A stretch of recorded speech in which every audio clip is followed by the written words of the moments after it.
Hello students, मैं Prince Kumar आप सभी को स्वागत करता हूं रीजनिंग का फिर से एक न्यू क्लास में। जितने भी हमारे विद्यार्थी किसी भी गवर्नमेंट जॉब की तैयारी कर रहे हो, कॉम्पिटिटिव एग्जाम की तैयारी कर रहे हो, अगर आपका एग्जाम में रीजनिंग का सेशन होता है तो यह क्लास आप सभी के लिए most important and selected class होने वाला है। क्योंकि इस क्लास में जिस प्रकार से प्रश्न लिया गया है, जिस प्रकार से आपका कंटेंट तैयार किया गया है, यानी वर्तमान समय में या आने वाले समय में जो आपका एग्जामिनर आपका प्रश्न पत्र सेट करता है, जो पैटर्न उठाता है, जो न्यू चैप्टर से प्रश्न उठाता है, आप सभी को इस क्लास में हर चैप्टर से एक एक प्रश्न देखने को मिलेगा और सिखाया जाएगा कि इन सभी प्रश्नों को आप लोग 7 से 8 सेकंड में किस प्रकार सॉल्यूशन कर पाओगे। और आप सभी को पता होगा कि जो विद्यार्थी कम समय में ज़्यादा प्रश्न रीजनिंग का सॉल्यूशन करेगा वह किसी भी विभाग का एग्जाम देगा, फुल बाय फुल मार्क्स से वह प्राप्त कर पाएगा। समझ रहे हो? और यह आप लोग को तभी होगा जब आपका कॉन्फिडेंस हाई लेवल तक पहुंचेगा। और यह कॉन्फिडेंस आप सभी को बार बार रिपीट या बार बार प्रैक्टिस से होगा। जितना आप लोग प्रैक्टिस बार बार करोगे, लेटेस्ट प्रश्न, इंपॉर्टेंट प्रश्न का प्रैक्टिस जितना करोगे उतना कॉन्फिडेंस जगेगा। अगर आप सभी के पास कॉन्फिडेंस आ गया तो कोई भी विभाग का एग्जाम हो आप लोग आसानी तरीका से पास कर पाओगे। इसीलिए आप सभी को यह क्लास सुबह शाम प्रोवाइड कराया जा रहा है ताकि हमारा विद्यार्थी ज़्यादा से ज़्यादा प्रैक्टिस कर पाए और ज़्यादा से ज़्यादा नंबर प्राप्त कर पाए। समझ रहे हो ना? तो चलिए हम सब अगले प्रश्न पे तो देखना समझना। अगला पहला प्रश्न क्या कर रहा है, देखो। पहला प्रश्न कर रहा है, नीचे दिए गए प्रश्न में संबंधित संख्या को चुनिए। देखो, संबंधित संख्या को चुनना है। यहाँ पे आप सभी को बताना है ना कि जिस प्रकार एक से कैलकुलेशन करके 36 लाया है, यानी एक में किस प्रकार कैलकुलेशन किया है और कौन सा मेथड इसमें अप्लाई किया है कि 36 लाया है, उसी प्रकार दो से हम किस प्रकार कैलकुलेशन करें और कौन सा मेथड अप्लाई करें कि यहाँ हमें राइट आंसर का पता चल पाए। तो आप लोग किस प्रकार से सोच सकते हो यहाँ पर? तो देखो, आप लोग इस प्रकार से सोचना जैसे कि समझो। देखो, यहाँ पे आप लोग सोचो कि 1 से 36 हुआ, यानी क्या हुआ? तो देखो, यहाँ पे आप सभी को कुछ लग रहा होगा कि 36 कहीं ना कहीं हमें देखने में लग रहा है कि यह 6 का स्क्वायर है। 6 का स्क्वायर क्या है? 36 है। अब समझना यहाँ पे, देखो, अगर हम इस एक को एक में अगर हम 5 जोड़ देते हैं, यानी कि इस एक में +5 करते हैं तो हमें प्राप्त हो जाता है 6। और जब हम इस 6 का स्क्वायर करते हैं तो देखो 36 आ रहा है। बोलोगे जी सर आ रहा है। अब इसी प्रकार इस 2 में भी हम +5 करेंगे, क्योंकि इसमें +5 किए तो इसमें भी +5 करेंगे, तो +5 किए तो 2 और 5 कितना हो जाएगा? तो बोलोगे 7 हो जाएगा। और जब इस 7 का हम स्क्वायर करेंगे यानी कि वर्ग करेंगे तो हमें कितना प्राप्त होगा? 7 सते 49, यानी कि 49 प्राप्त होगा। यानी जिस प्रकार 1 से 36 हुआ है उसी प्रकार 2 से यहाँ पे क्या होगा? तो 49 होगा। बोले तो ऑप्शन नंबर बी होगा। क्या होगा? ऑप्शन नंबर बी होगा। यानी कि यहाँ पे आपका right answer option number B होगा, जो कि बिल्कुल सही है, बिल्कुल सत्य है। बोले तो ऑप्शन नंबर बी है। समझ हो ना? यहाँ तक सभी विद्यार्थी समझ गए कि इसमें कौन सा लॉजिक लगाया है? तो यह लॉजिक लगाया है कि एक में 5 जोड़ा 6 हो गया और उसका स्क्वायर कर दिया। फिर यहाँ पे 2 में भी 5 जोड़ा, जितना आया उसका स्क्वायर कर दिया और राइट आंसर का हमें पता चल गया। समझ रहे हो ना? यहाँ तक सभी विद्यार्थी समझ गए हो? तो चलिए हम सब अगले प्रश्न पे तो देखना। और जो जो विद्यार्थी अभी क्लास को लाइक नहीं किया है, सभी प्रिय स्टूडेंट क्लास को लाइक कर देना, और जो न्यू हो तो चैनल सब्सक्राइब कर लेना।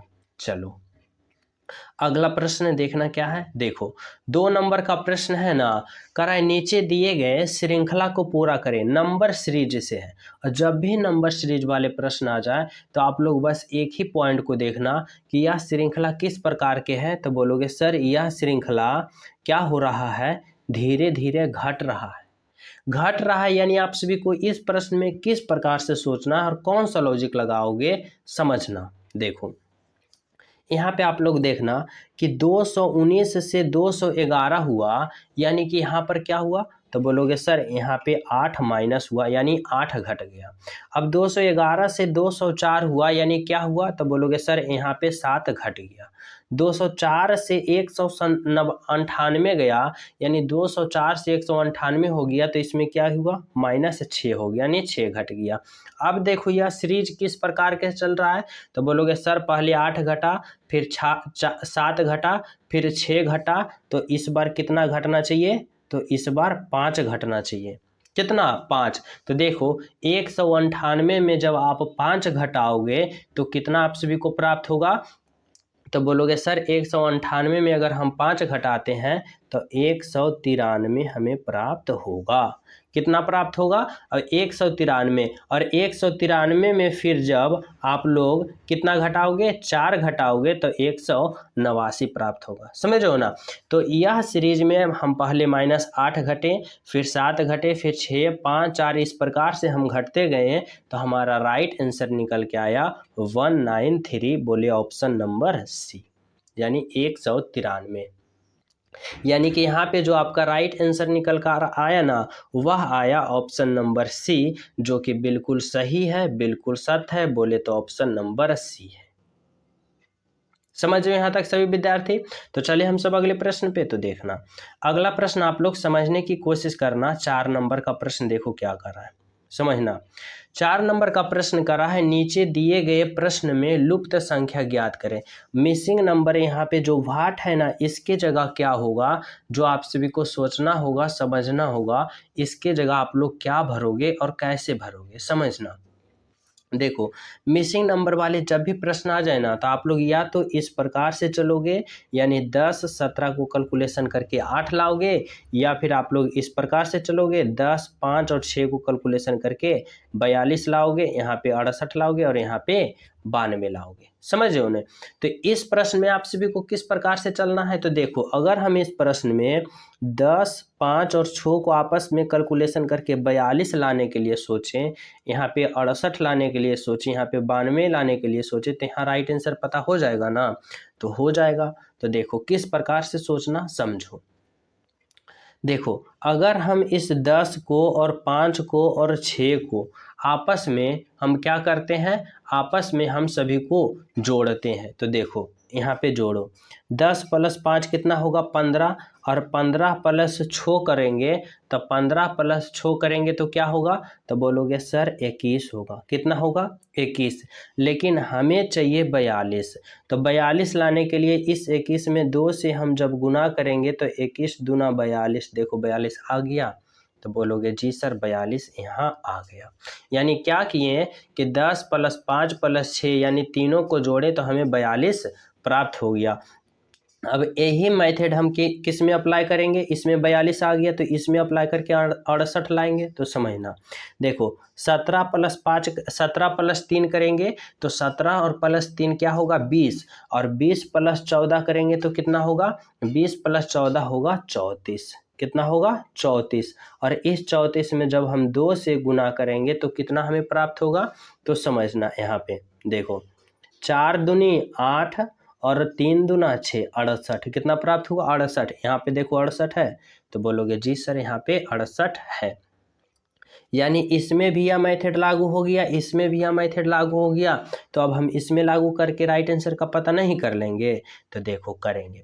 किस प्रकार से करेंगे, इस पहले दूसरा और तीसरा को आपस में जोड़ेंगे, तो देखना यहाँ पे समझना।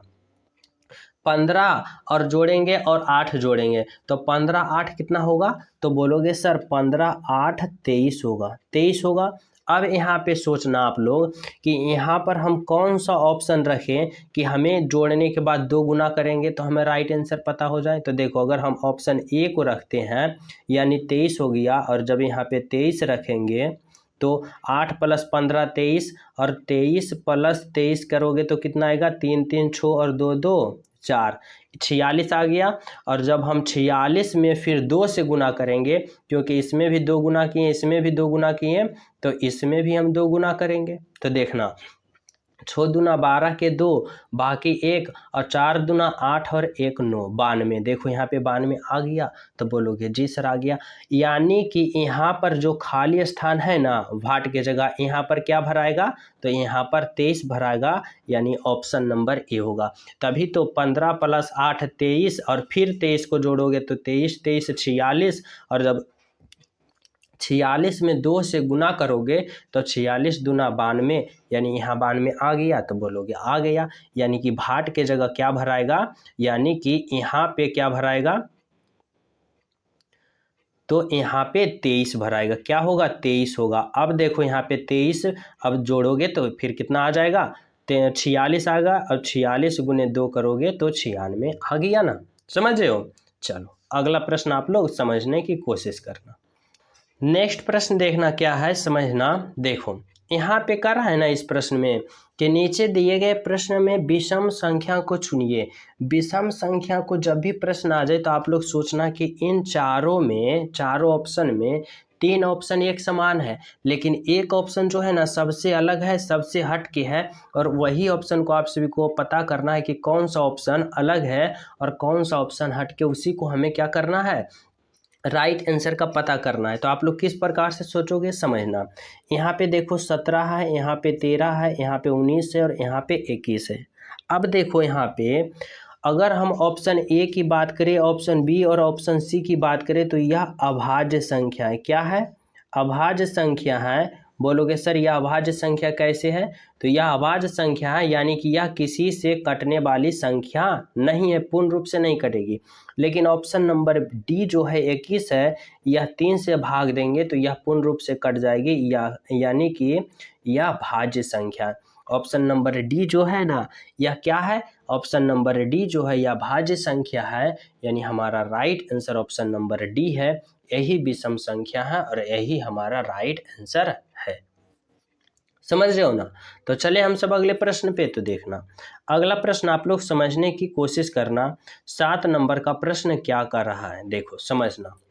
कर रहा है यदि 52% 32 बराबर इतना है, इतना बराबर इतना है, तो इतना बराबर क्या होगा। समझना यहाँ पे आप लोग को दिया गया है 52% 32 बराबर 40 पे हम कौन सा सैम्बल रखें ताकि हमें कैलकुलेशन करने के बाद 40 प्राप्त हो जाए।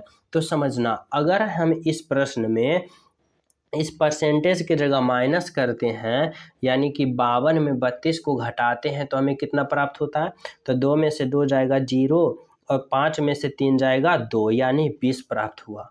लेकिन हमें चाहिए 40, तो 40 लाने के लिए इस 20 में क्या करेंगे, इस 20 में 2 गुना करेंगे, तो 20 दूना 40, देखो 40 आ गया तो बोलोगे जी सर आ गया। यानी इसमें क्या किया ना कि 52 और 32 को आपस में पहले घटा दिया और जितना आया उसमें 2 गुना कर दिया और यहाँ पे 40 आ गया। अब इसी प्रकार हम इसमें करेंगे, तो देखो कैसे करेंगे। यहाँ पे क्या है 22 है और परसेंटेज के जगह हम क्या करेंगे, घटा देंगे, यानी माइनस रखेंगे 20 और बराबर हमें कितना लाना है, तो हमें 4 लाना है। तो इसके लिए हम क्या करेंगे, तो इसके लिए हम दोनों को घटाएंगे, तो 22 में से 20 घटाएंगे तो 2 प्राप्त होगा। लेकिन हमें चाहिए 4 चाहिए, तो 4 लाने के लिए इसमें भी 2 से गुना करेंगे, क्योंकि देखो इसमें 2 गुना किए थे तो इसमें भी 2 गुना करेंगे, तो 2 दूना 4, देखो 4 आ गया, तो बोलोगे जी सर आ गया। यानी कि इसमें कौन सा मेथड अप्लाई किया है ना कि पहले दूसरा को घटा दिया है और जितना आया है उसमें 2 गुना कर दिया है और राइट आंसर का पता कर लिया है। तो इसी प्रकार हम इसमें नहीं कर लेंगे तो कर लेंगे। तो देखना क्या करेंगे, 15 और -11 करेंगे, यानी 15 और 11 को घटा देंगे, यहाँ पे घटाव का चिन्ह देंगे, तो 15 में जब 11 को घटाएंगे तो आप सभी को कितना प्राप्त होगा, 4। और इस 4 में जब 2 से हम गुना करेंगे तो 4 दूना 8, यानी कि बोले तो ऑप्शन नंबर डी।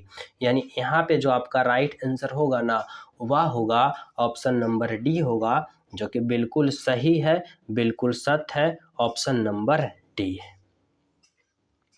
समझ रहे हो ना यहाँ तक सभी विद्यार्थी। तो चलिए हम सब अगले प्रश्न पे। तो देखना अगला प्रश्न आप लोग समझने की कोशिश करना। देखो 8 नंबर का प्रश्न क्या कर रहा है। 8 नंबर का प्रश्न है ना यहाँ पे कर रहा है आप सभी से यदि कैट को कूट भाषा में इतना लिखा जाता है, NAVIN को उसी कूट भाषा में किस प्रकार लिखा जाएगा। तो देखो कोडिंग डिकोडिंग से है और आप लोग इस प्रश्न में समझना इस प्रकार से कि यहाँ पे CAT कैट को क्या लिखा, तो 3120 यानी इस प्रकार से लिखा। अब यहाँ पे आप लोग सोचना कि इसमें कौन सा लॉजिक लगाया है जो कि इसका कोडवर्ड इतना लिखा है। तो समझना इस प्रकार से सोचना, जैसे सी का अल्फ़ाबेट पोजीशन 3 होता है तो देखो 3 लिखा, ए का अल्फ़ाबेट पोजीशन 1 होता है तो देखो 1 लिखा, और टी का अल्फ़ाबेट पोजीशन 20 होता है तो देखो 20 लिखा। यानी सभी का अल्फ़ाबेट पोजीशन यहाँ पे लिख दिया है। तो इन सभी का अल्फ़ाबेट पोजीशन हम लिख के राइट आंसर पता नहीं कर लेंगे, तो बोलोगे कर लोगे। तो देखना यहाँ पे किस प्रकार से आप लोग करोगे समझना। यहाँ पे क्या है NAVIN। अब आप लोग इसका क्या करोगे, अल्फ़ाबेट पोजीशन का पता करोगे। जैसे कि समझना N का अल्फ़ाबेट पोजीशन 14 होता है, A का 1 होता है, और V का कितना होता है, V का 22 होता है, और I का 9 होता है, और फिर N का 14 होता है। अब बताओ 14, 1, 22 और फिर 9, 14 कौन सा ऑप्शन में है, तो बोलोगे ऑप्शन ए में। यानी कि इसमें क्या किया है, कौन सा लॉजिक लगाया है कि सभी का अल्फ़ाबेट पोजीशन लिख दिया है और वही कूट हो गया। यानी कोडिंग डिकोडिंग वाले प्रश्न इस प्रकार से आप लोग सोल्व कर सकते हो अगर अल्फ़ाबेट पोजीशन से हो तो। यानी अल्फ़ाबेट वाले हो तो उसका पोजीशन से पता कर लेना कि इसमें कौन सा लॉजिक लगाया है, उसी प्रकार राइट आंसर का पता कर लोगे। समझ रहे हो ना। तो इस प्रश्न का राइट आंसर आप सभी को क्या निकल के आया, तो बोलोगे sir ji option number A आया, जो कि बिल्कुल सही है, बिल्कुल सत्य है। समझ गए हो। चलो अगला प्रश्न आप लोग समझना। 9 नंबर का प्रश्न क्या कर रहा है, नीचे दिए गए प्रश्न में संबंधित अक्षर को पहचान करना है। देखो यहाँ पे आप सभी को संबंध बताना है कि HOPE होप से IPQF जिस प्रकार बना है ना, उसी प्रकार MOLTU से यहाँ पे क्या बनेगा, जो आप सभी को सोचना होगा। तो इसके लिए आप लोग को क्या करना पड़ेगा, पहले ये सोचना होगा कि इसको से ये बनाया तो कौन सा लॉजिक लगाया, तभी तो आप लोग इससे यहाँ पे राइट आंसर पता कर पाओगे। तो देखना क्या है, H है, O है, P है, E है। होप से क्या बनाया है, तो I बनाया, P बनाया, Q लिखा और फिर क्या लिखा, F लिखा। अब यहाँ पे देखो कि इसमें कौन सा लॉजिक लगाया है। तो इसके लिए आप लोग क्या करोगे, अल्फ़ाबेट पोजीशन का पता करोगे। जैसे कि देखो H से I गया, यानी H का अल्फ़ाबेट पोजीशन 8 और I का 9, तो 8 से 9 गया तो बोलोगे सर प्लस 1 किया। फिर देखो O का 15 होता है और P का 16 होता है, 15 से 16 गया तो बोलोगे सर प्लस 1 किया। फिर देखो P का 16 होता है और Q का 17 होता है, 16 से 17 गया प्लस 1। फिर देखो E का 5 होता है और F का 6 होता है, यानी 5 से 6 गया, यानी कि प्लस 1 हुआ। तो यहाँ पे पता चला ना कि इससे इसको लिखा तो सभी में प्लस 1 अल्फ़ाबेट पोजीशन जोड़ दिया, तो इससे यहाँ पे लिखेंगे तो इसमें सभी का अल्फ़ाबेट पोजीशन में एक एक जोड़ देंगे तो राइट आंसर हमें नहीं पता हो जाएगा, हो जाएगा। तो देखो इस प्रकार से करना। यहाँ पे क्या है, M है, O है, L है, T है और U है, इस प्रकार से है।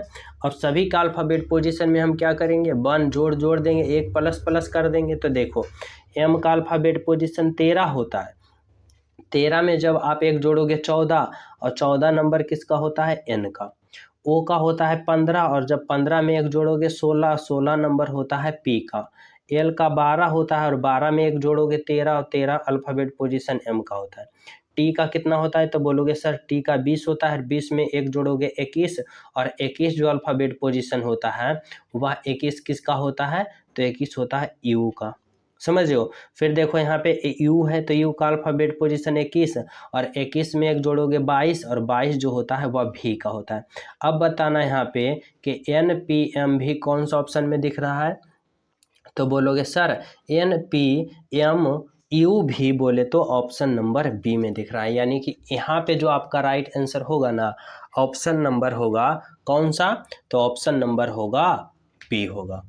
समझ रहे हो, क्या होगा, ऑप्शन नंबर बी। तो आपका राइट आंसर यहाँ निकल के आया कि जिस प्रकार इसको इतना लिखा तो उसी प्रकार इसको ऑप्शन नंबर बी यानी इतना लिखेगा। समझ गए हो? चलो अगला प्रश्न आप लोग समझने की कोशिश करना। देखो 10 नंबर का प्रश्न आप लोग समझना क्या कर रहा है। देखो कह रहा है ना कि नीचे दिए गए प्रश्न में संबंधित आकृति को पहचान कीजिए, यानी संबंधित आकृति को चुनना है इस प्रकार से जैसे कि यहाँ पे देखो दिया गया है। कैसे? यह प्रश्न आकृति है और यह उत्तर आकृति। यहाँ पे आप सभी को बताना है कि इस आकृति का संबंध इस आकृति से जिस प्रकार है इसका उसी प्रकार यहाँ पे किससे होगा, कौन सा ऑप्शन से होगा, जो आप सभी को बताना होगा। तो ऐसे प्रश्न में हम कैसे सोचेंगे और किस प्रकार से सोचेंगे, तो देखना आप लोग इस प्रकार से सोचना। जैसे कि देखो यहाँ पे देखो एल जो है पहले में जो एल है, पहला में जो एल लिखा है वह दूसरे पे आ गया, समझना। तो यहाँ पे देखो पहला में जो जीरो है यानी गोला है वह इस प्रकार से आ जाएगा। देखो यहाँ पे मैं बनाता हूँ, पहला में जो है वह दूसरा पे गोला आ जाएगा। और देखो यहाँ पे जो दूसरा पे इस प्रकार से ऐसे बना हुआ है वह पहले पे आ गया, समझना। जो दूसरा पे है वह पहले पे आ गया, तो दूसरा पे त्रिभुज है तो पहले पे त्रिभुज आ जाना चाहिए इस प्रकार से।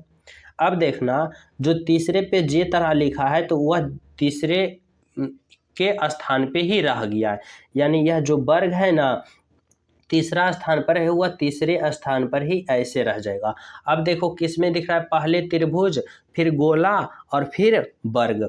तो देखो त्रिभुज गोला वर्ग दिख रहा है तो ऑप्शन नंबर सी में दिख रहा है, ऑप्शन डी नहीं, ऑप्शन बी नहीं, ऑप्शन ए नहीं।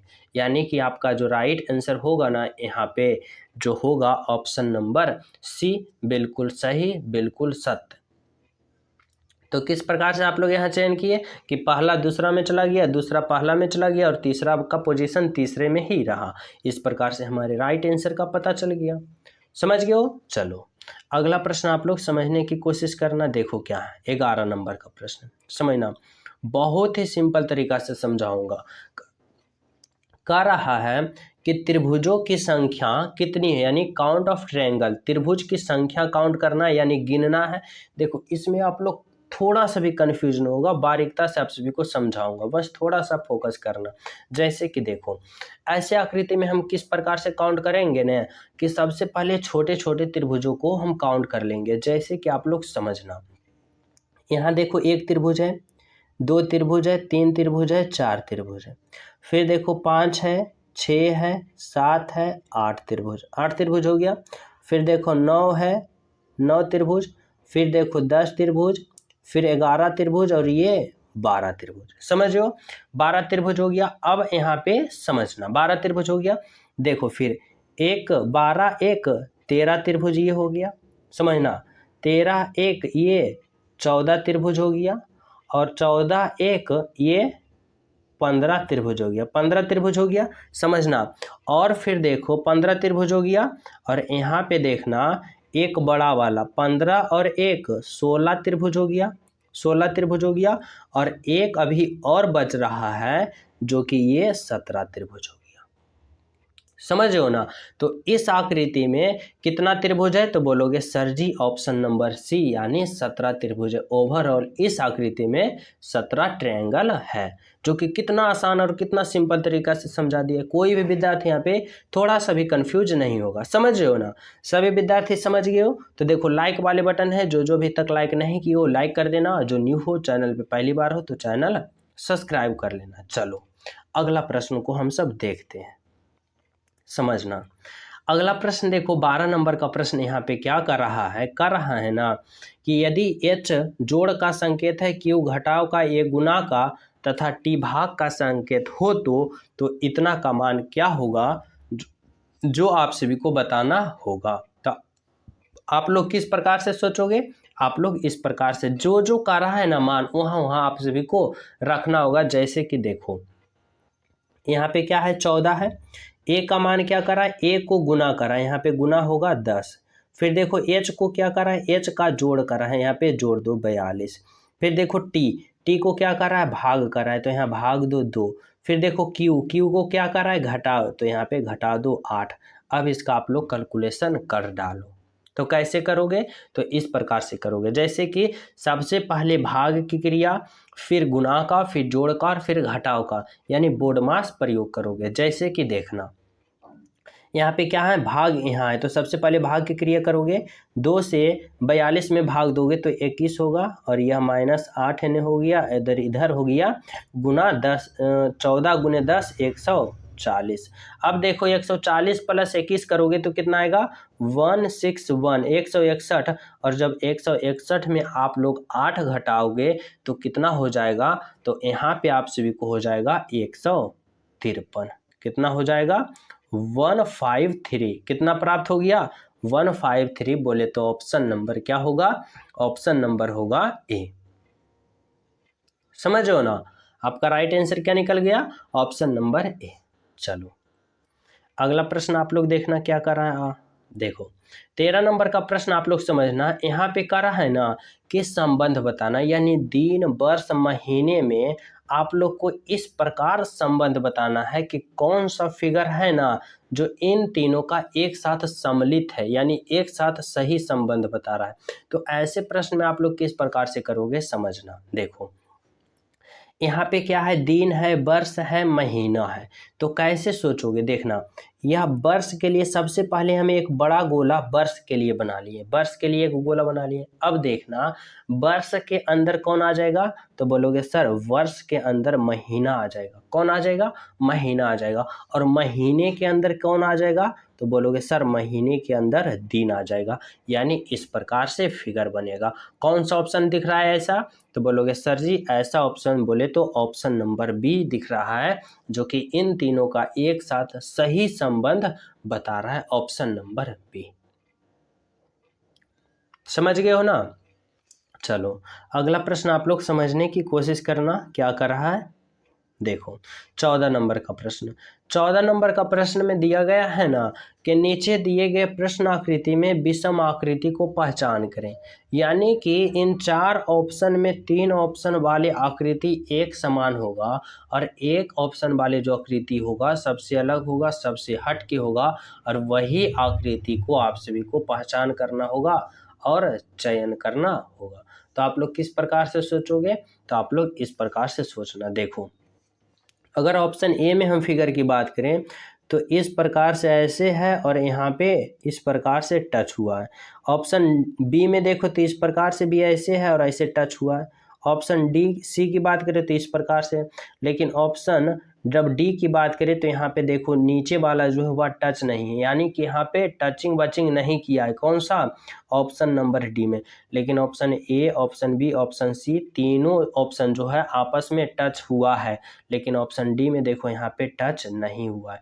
यानी यही सबसे अलग है, यही सबसे विषम, इसी को आप सभी को पहचान करना था। समझ गए हो ना। तो चले हम सब अगले प्रश्न पे। तो देखो अगला प्रश्न आप लोग समझने की कोशिश करना। 15 नंबर का प्रश्न क्या कर रहा है, देखो कराए नीचे दिए गए अक्षर श्रृंखला को पूरा करें। अक्षर श्रृंखला यानी कि अल्फ़ाबेट सीरीज वाले जब भी प्रश्न आ जाए तो आप लोग किस प्रकार से सोचोगे। देखो ये अल्फ़ाबेट सीरीज है, यहाँ पे आप सभी को वाट के जगह बताना होगा कि कैसे होगा। तो किस प्रकार से सोचोगे, तो आप लोग इस प्रकार से सोचना कि जब भी अल्फ़ाबेट सीरीज आ जाए तो आप लोग अल्फ़ाबेट पोजीशन से पता करोगे। जैसे कि समझना एन का अल्फ़ाबेट पोजीशन 14 होता है, ओ का 15 होता है, एम का 13 होता है। समझना फिर देखो क्यू का कितना होता है, क्यू का 17 होता है, और आर का 18 होता है, और पी का कितना होता है 16 होता है। आगे देखो टी का कितना होता है, तो टी के बोलोगे 20 होता है, और यू का कितना होता है, यू का 21, और एस का 19। अब यहाँ पे आप लोग सोचना कि कौन सा लॉजिक लगाया है। जैसे कि इसमें देखो एन से क्यू गया, यानी कि इस प्रकार से सोचना कि एन से क्यू गया, एन का 14 और क्यू का 17, 14 से 17 गया, यानी क्या हुआ, तो बोलोगे सर +3 किया। क्या किया, तो बोलोगे सर +3 किया। आगे देखो क्यू से टी गया, यानी क्यू का 17 और टी का 20, यानी क्या हुआ, तो बोलोगे सर +3 किया। तो इसी प्रकार टी से आगे जाएंगे तो इसमें हम +3 नहीं करेंगे, टी का अल्फ़ाबेट पोजीशन 20 होता है और 20 में जब आप 3 जोड़ोगे 23, और 23 जो अल्फ़ाबेट पोजीशन होता है डब्लू का होता है, यानी कि यहाँ पे डब्लू होगा। क्या होगा? डब्लू। आगे देखो ओ से आर गया, यानी ओ का अल्फ़ाबेट पोजीशन 15 और आर का 18, यानी 15 से 18 गया तो क्या हुआ? +3 हुआ। फिर देखो आर से यू गया, आर का 18 और यू का 21, तो 18 से 21 गया तो +3 यहाँ भी हुआ। तो यू से आगे जाएगा तो इसमें भी +3 करेगा। और यू का अल्फ़ाबेट पोजीशन क्या होता है? तो यू का अल्फ़ाबेट पोजीशन 21 होता है, और 21 में 3 जोड़ोगे 24, और 24 जो होता है वह किसका होता है? एक्स का, यानी यहाँ पर एक्स दोगे। क्या दोगे? एक्स। इसी प्रकार समझना, एम का अल्फ़ाबेट पोजीशन देखो 13 है, पी का 16 है, 13 से 16 जाएगा तो +3 होगा। और देखो पी का 16, एस का 19, पी का 16, एस का 19, और 16 से 19 जाएगा तो यहाँ भी +3 होगा, यानी एस से आगे वाला निकालेंगे तो इसमें भी हम +3 करेंगे। तो एस का अल्फ़ाबेट पोजीशन 19 होता है, और 19 में आप लोग कितना जोड़ोगे? तो 19 में आप लोग 3 जोड़ोगे तो कितना प्राप्त होगा? तो बोलोगे सर 22 होगा। और 22 जो अल्फ़ाबेट पोजीशन होता है ना वह भी का होता है, यानी WX भी ऑप्शन नंबर सी में दिख रहा है, यानी आपका जो राइट आंसर होगा ना ऑप्शन नंबर सी होगा, जो कि बिल्कुल सही है, बिल्कुल सत्य है, बोले तो ऑप्शन नंबर सी। यहाँ तक सभी विद्यार्थी समझ गए हो? तो चले हम सब अगले प्रश्न पे। तो देखना यह प्रश्न आप लोग समझने की कोशिश करना। 17 नंबर का प्रश्न देखो, सीरीज वाले प्रश्न है, यह नंबर सीरीज वाले प्रश्न है, और इसमें आप लोग किस प्रकार से लॉजिक लगा सकते हो समझना। बहुत ही बारीक तरीका से आप सभी को बताने की कोशिश करूंगा। देखना, थोड़ा सा फोकस करना। यहाँ पे देखो यह सीरीज है ना, धीरे धीरे इंक्रीज हो रहा है, यानी बढ़ रहा है। तो किस प्रकार से बढ़ रहा है देखना। यहाँ पे देखो, यहाँ पे 35 है, 50 है, 63 है, 82 है, तो आगे क्या होगा आप लोग किस प्रकार से सोच सकते हो? तो समझना, इसमें थोड़ा सा लॉजिक लगाना इस तरह से, जैसे मैं कर रहा हूँ वैसे। अगर हम 35 लाने के लिए अगर हम 6 का स्क्वायर करें तो 6 छक्का 36 कितना हो रहा है? 6 छक्का 36, लेकिन हमें चाहिए 35, तो इसमें एक घटा देंगे।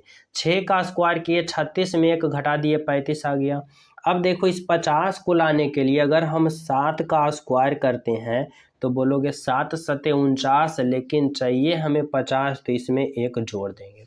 तो देखो 7 का स्क्वायर 7 सत्ते 49 और +1 50 आ गया। आगे समझना, यहाँ पे कितना है? 63।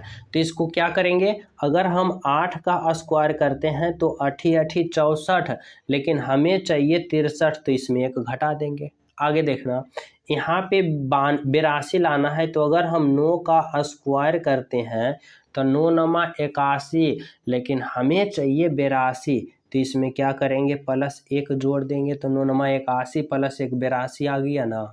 तो बोलोगे जी सर। अब इसी प्रकार यहाँ पे लाना है वाट की जगह, तो हम क्या सोच सकते हैं कि यह सीरीज क्या हो रहा है? तो देखो पहले 6 का स्क्वायर हुआ, फिर 7 का, फिर 8 का, फिर 9 का, तो इस बार कितना का होना चाहिए? 10 का स्क्वायर होना चाहिए। और कितना जोड़ना चाहिए? तो पहले एक घटा, फिर एक जुटा, फिर एक घटा, फिर एक जुटा, तो इस बार क्या होगा? एक घटेगा। तो 10 का स्क्वायर बोलोगे सर जी 100 होता है, और 100 में जब आप एक घटाओगे तो 99, यानी 99 होगा, 99। और इसी प्रकार जब यहाँ पे आप लोग इस बार 11 का स्क्वायर करोगे, 11 का स्क्वायर करोगे और फिर +1 करोगे, तो 11 गुने 11 121, और +1 122। देखो है, तो बिल्कुल है। यानी कि इस सीरीज में जब हम 6 का स्क्वायर 7 का स्क्वायर इस प्रकार से चलें और एक जोड़े एक घटाएं, एक जोड़े एक घटाएं, तो हमारा राइट आंसर पता चला 99, यानी 99, जो कि ऑप्शन नंबर किस में दिया है? तो ये बी है, ये सी है। ऑप्शन नंबर सी में दिया है, बिल्कुल सही है, बिल्कुल सत्य है, बोले तो ऑप्शन नंबर सी। समझ गए हो? चले हम सब अगले प्रश्न पे। तो देखना, अगला प्रश्न आप लोग समझने की कोशिश करना। 18 नंबर का प्रश्न देखो, यहाँ पे कह रहा है ना कि यहाँ पे इस प्रश्न को आप लोग संबंध बताना है, यानी 12.5 से 6.25 जैसे बना है ना, 7 से यहाँ क्या बनेगा? तो देखो बहुत ही आसान बहुत ही आसान प्रश्न है, इसमें आप लोग कंफ्यूज नहीं होना, पॉइंट देख के समझना। मैं बहुत ही सिंपल तरीका से समझाऊंगा। देखो, 12.5 से 6.25 लाने के लिए आप लोग क्या करोगे? तो बोलोगे सर जी सिंपल तरीका से 12.5 को 2 से हम भाग देंगे तो हमें 6.25 प्राप्त हो जाएगा। कितना प्राप्त हो जाएगा? तो बोलोगे 6.25 प्राप्त हो जाएगा। दो यहाँ पे दोगे तो कितना प्राप्त होगा? 6.25। समझ रहे हो ना? इसी प्रकार जब आप लोग इस 7 से यहाँ पे राइट आंसर लाने के लिए पता करोगे तो क्या करोगे? तो यहाँ पे बोलोगे सर जी यहाँ से यहाँ गया, यानी इसमें 2 से भाग दिया, तो 7 में भी हम जब 2 से भाग देंगे, क्या करेंगे? 2 से भाग देंगे तो 7 में 2 से भाग दोगे तो कितना होगा? 2 तिया 6 और उसके बाद क्या होगा? 2 पचे 10, यानी 3.5 आएगा। यानी 12.5 में जब 2 से भाग दिया तो इतना आया, और 7 में 2 से भाग दिया तो यहाँ पे 3.5 आया, यानी कि ऑप्शन नंबर ए होगा। क्या होगा? ए होगा। कितना सिंपल, कितना आसान प्रश्न है, लेकिन देखने में तो लग रहा है पॉइंट है तो बहुत ही हार्ड है, लेकिन कुछ नहीं है। समझ रहे हो ना यहाँ तक? तो चले हम सब अगले प्रश्न पे तो देखना। अगला प्रश्न आप लोग समझने की कोशिश करना। देखो 19 नंबर का प्रश्न है। क्या कर रहा है? जो कर रहा है ना, जिसका जिसका जो अर्थ कर रहा है वैसे वैसे हम रख के कैलकुलेशन कर लेंगे। जैसे कि समझना, कर रहा है जोड़ का अर्थ घटाव है, इस प्रकार से है यहाँ पे, तो इसका मान क्या होगा? देखो क्या है? 2 है। भाग का अर्थ देखो क्या है? भाग का अर्थ जोड़ है, यहाँ पे जोड़ 2 6। फिर देखो गुना है, तो गुना का अर्थ भाग है, यहाँ पे भाग 2 6।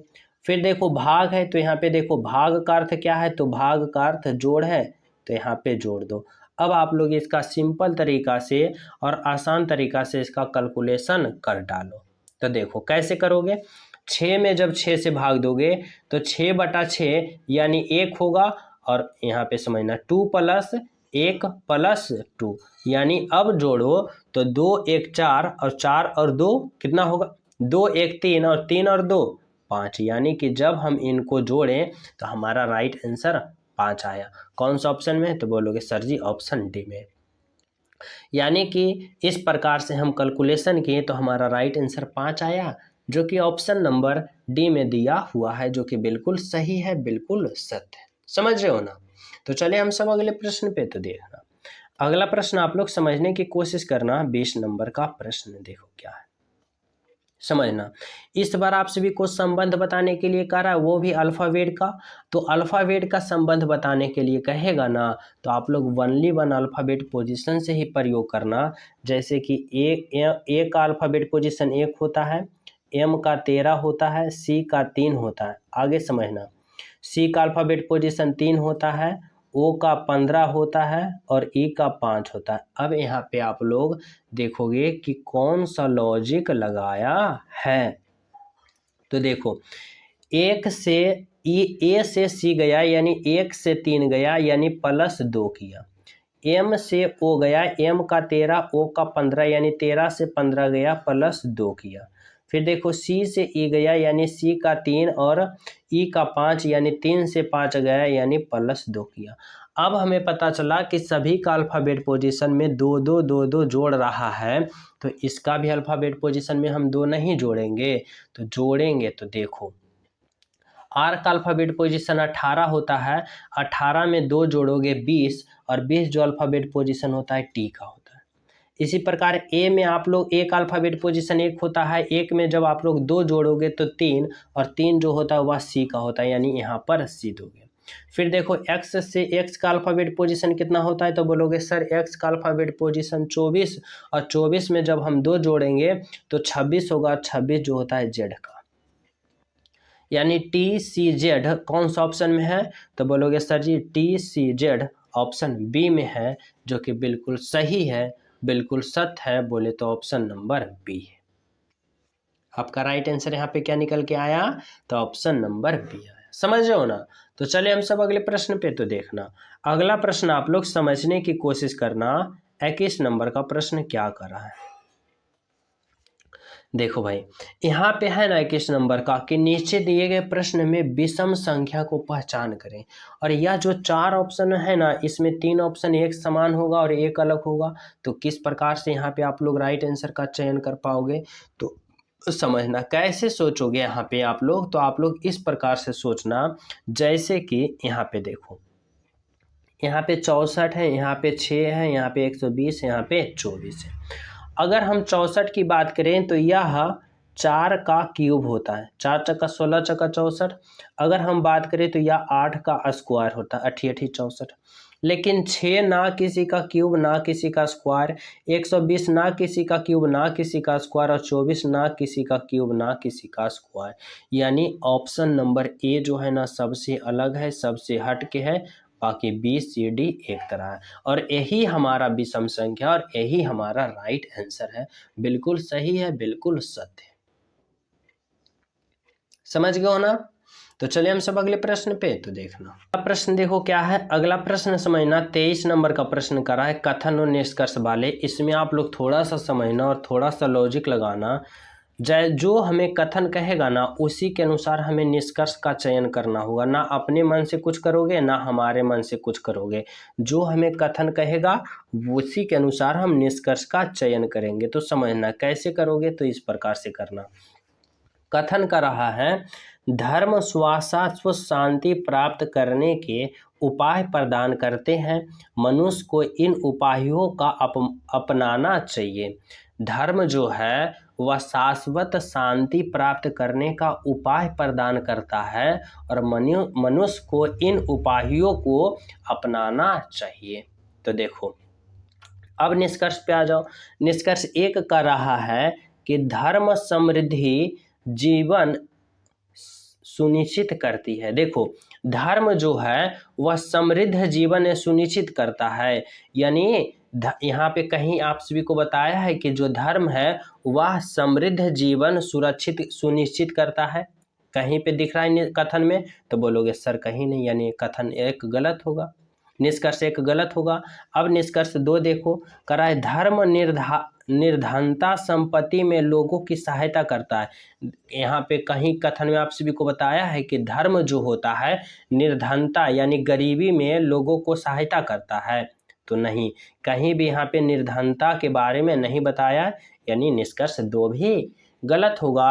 हमारे कहने का मतलब है ना निष्कर्ष 1 और ना निष्कर्ष 2 निकलता है, यानी कि दोनों निष्कर्ष जो है बिल्कुल गलत है, बिल्कुल असत्य है। तो ऑप्शन नंबर क्या लगाओगे, ऑप्शन नंबर डी लगाओ। समझ रहे हो ना।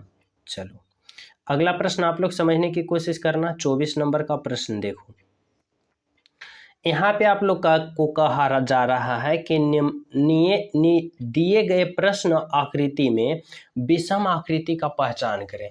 विषम आकृति यानी 4 ऑप्शन में एक ऑप्शन एक समान होगा और एक अलग होगा। तो विषम आकृति किस प्रकार से छाटोगे, तो समझना। इसमें क्या कर रहा है ना, पहला आकृति में देखो, इसका जो प्रतिबिंब यहाँ पे बनाया है वह वाटर इमेज बनाया है। क्या बनाया है, वाटर इमेज। इस एन का जो इमेज बनाया यहाँ पे वाटर इमेज बनाया, उसमें भी यहाँ भी देखो वही वाटर इमेज बनाया, यहाँ भी वाटर इमेज बनाया। लेकिन ऑप्शन डी की जब बात करें ना, तो इसका आकृति और इसका आकृति देखो दोनों का सेम है, यानी दोनों का मुंह ऊपर है। लेकिन option A, option B, option C में सभी का इमेज वाटर इमेज बना दिया है। यानी यहाँ पे जो हमारा राइट आंसर होगा ऑप्शन नंबर डी होगा, जो कि बिल्कुल सही है। यानी कि इसका जो प्रतिबिंब है सेम टू सेम यहाँ पे बनाया, और यही सबसे अलग है, यही सबसे विषम है, और इसी को आप सभी को चयन करना होगा। समझे हो ना। तो चलिए हम सब अगले प्रश्न पे तो देखना। नेक्स्ट प्रश्न देखो क्या है। नेक्स्ट प्रश्न समझना, 25 नंबर का प्रश्न कर रहा है ना कि नीचे दिए गए प्रश्न आकृति का दर्पण प्रतिबिंब ज्ञात करें। यानी इस प्रतिबिंब का यहाँ पे अगर दर्पण लगा है तो इसका जो आकृति बनेगा, दर्पण प्रतिबिंब बनेगा, कुछ किस प्रकार से बनेगा। Option A, option B, option C और डी किस तरह से बनेगा, जो आप सभी को सोचना समझना होगा। और यह प्रश्न मैं आप सभी को होमवर्क के रूप में दे रहा हूँ, और सभी विद्यार्थी इस प्रश्न का राइट आंसर कमेंट में करोगे कि सर जी 25 नंबर का right answer option number A, option number B, option C या फिर ऑप्शन नंबर डी, यानी जो भी लगे कि राइट आंसर है वह आप लोग कमेंट में करोगे, सभी विद्यार्थी ईमानदारी पूर्वक।